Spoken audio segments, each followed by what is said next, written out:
ಮಿತ್ರರೇ, ನಾನು ಹನುಮಂತ ಅಂಕುಶ್. ನನ್ನ ಸುದ್ದಿ ಮಾಧ್ಯಮಕ್ಕೆ ನಿಮಗೆ ಸ್ವಾಗತ ಬಯಸುತ್ತೇನೆ.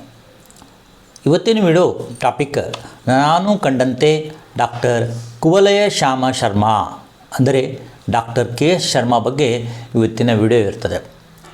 ಡಾಕ್ಟರ್ ಶರ್ಮಾ ಅವರು ನಿಮಗೆ ಗೊತ್ತಿದ್ದ ಹಾಗೆ ಅವರು ಈಗ KSRTC ನೌಕರರ ಮಹಾಮಂಡಳದ ಅಧ್ಯಕ್ಷರಾಗಿದ್ದಾರೆ ಮತ್ತು ಸಾರಿಗೆ ನೌಕರರ ವೇತನ ಪರಿಷ್ಕರಣೆ ಮತ್ತು ಬಾಕಿ ಬರಬೇಕಾಗಿದ್ದನ್ನು ಸರ್ಕಾರಕ್ಕೆ ಒತ್ತಾಯಿಸುತ್ತಿದ್ದಾರೆ.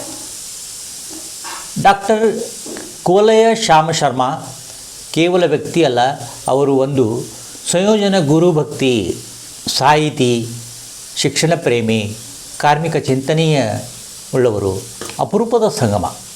2 ದಶಕಗಳ ಕಾಲ ವರಕವಿ ದತ್ತಾತ್ರೇಯ ಬೇಂದ್ರೆ ಅವರ ಕಾವ್ಯದಲ್ಲಿ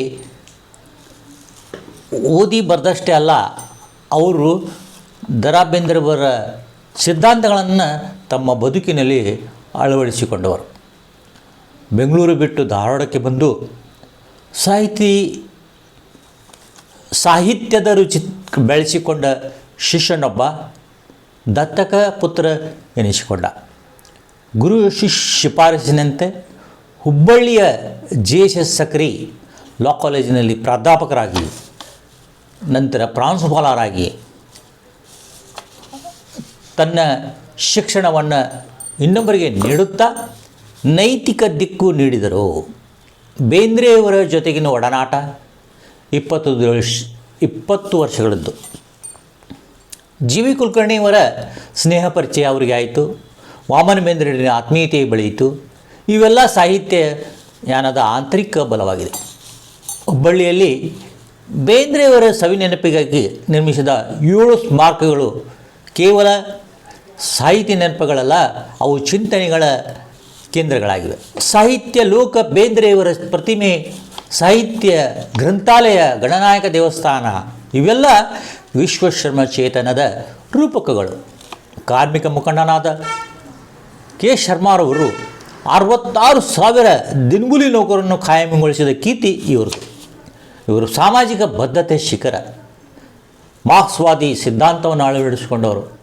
ಕರ್ನಾಟಕ ರಾಜ್ಯ ರಸ್ತೆ ಸಾರಿಗೆ ನೌಕರರ ಮಹಾಮಂಡಳದ ಅಧ್ಯಕ್ಷರಾಗಿ ಅವರು ಹೋರಾಟವನ್ನು ಕಟುವಾಗಿ ನ್ಯಾಯಸಮ್ಮತವಾಗಿ ನಡೆಸಿದ ಅಪರೂಪ ಧೀಮಂತ ನಾಯಕ. ಗೋಲ್ಡ್ ಮೆಡಲ್, ಸಾಮಾಜಿಕ ವಿಜ್ಞಾನಿ ಎನಿಸಿಕೊಂಡವರು. ರಾಷ್ಟ್ರೀಯ ಗೌರವಗಳನ್ನು ವಿಶ್ವೇಶ್ವರಯ್ಯ ಪ್ರಶಸ್ತಿ, ಸಾಹಿತ್ಯ ಶ್ರೀ, ಕಾರ್ಮಿಕ ರತ್ನ ಇವೆಲ್ಲ ಪ್ರಶಸ್ತಿಗಳ ಪಟ್ಟಿ ಅಲ್ಲ, ಅದು ಸಮಾಜ ಅವರ ಮೇಲೆ ಇಟ್ಟ ನಂಬಿಕೆಯ ದಾಖಲೆ. ನ್ಯಾಷನಲ್ ಸೈನ್ಸ್ ಅಕಾಡೆಮಿ ಇವರಿಗೆ ಕೊಟ್ಟಂಥ ಗೋಲ್ಡ್ ಮೆಡಲ್, ಸಾಮಾಜಿಕ ವಿಜ್ಞಾನಿ, ಅತ್ಯುಷ್ಟ ಸಾಹಿತ್ಯದ ಶಿಖರವನ್ನು ಏರಿದಂಥ ವ್ಯಕ್ತಿಗೂ ಕೊಡ್ತಾರೆ. ಹಾಗೆ ಪಡೆದುಕೊಂಡ ಸಾಮಾಜಿಕ ವಿಜ್ಞಾನಿ ಅಂದರೆ ಡಾಕ್ಟರ್ ಶರ್ಮಾ. ಇಂದು 93 ವರ್ಷ ಕಾಲಿಟ್ಟಿದ್ದರೂ ಡಾಕ್ಟರ್ ಕೆ.ಎಸ್. ಶರ್ಮಾ ಇನ್ನೂ ಚಿಂತನೀಯ ಹಾದಿಯಲ್ಲಿದ್ದಾರೆ, ಚಿಂತನೀಯ ಇಲ್ಲೇ ಜೀವಿಸುತ್ತಿದ್ದಾರೆ. ಅವರು ಬೇಂದ್ರೆಯವರ ಶಿಷ್ಯ ಅಲ್ಲ, ಗುರುವಿನ ಋಣ ತೀರಿಸಿದ ಜೀವಂತ ಸ್ಮಾರಕ. ಮಾರ್ಕ್ಸ್ವಾದಿ ಸಿದ್ಧಾಂತ ಅಳವಡಿಸಿಕೊಂಡು ಈಗಲೂ KSRTC ನೌಕರರ ಮಹಾಮಂಡಳ ಅಧ್ಯಕ್ಷರಾಗಿ ಕಾರ್ಯನಿರ್ವಹಿಸುತ್ತಿದ್ದಾರೆ. ಜಂಟಿ ಕ್ರಿಯಾ ಸಮಿತಿಯ ಕಮ್ಯುನಿಸ್ಟ್ ಮುಖಂಡ ಅನಂತ ಸುಬ್ಬರಾವ್ ಅವರು ನಿಧನದ ಸಂತಾಪ ಸೂಚಿಸಿ ಅವರ ಅಗಲಿಕೆಗೆ ಕಮ್ಮನಿ ಹರಿಸಿದ್ದಾರೆ. ಎಲ್ಲ ಸಾರಿಗೆ ನೌಕರರನ್ನು ಒಗ್ಗೂಡಿ ಹೋರಾಟಕ್ಕೆ ಕರೆ ನೀಡಿದ್ದಾರೆ. ಇದು ಅವರ ಅನುಭವದ ಮಾತಾಗಿದೆ. ಮುಂದಿನ ದಿನಗಳಲ್ಲಿ ಸರ್ಕಾರಕ್ಕೆ ಇವರಿಂದ ಒಂದು ಟಕ್ಕರ್ ಕೊಡುವ ಸಾಧ್ಯತೆಯೂ ಉಂಟು.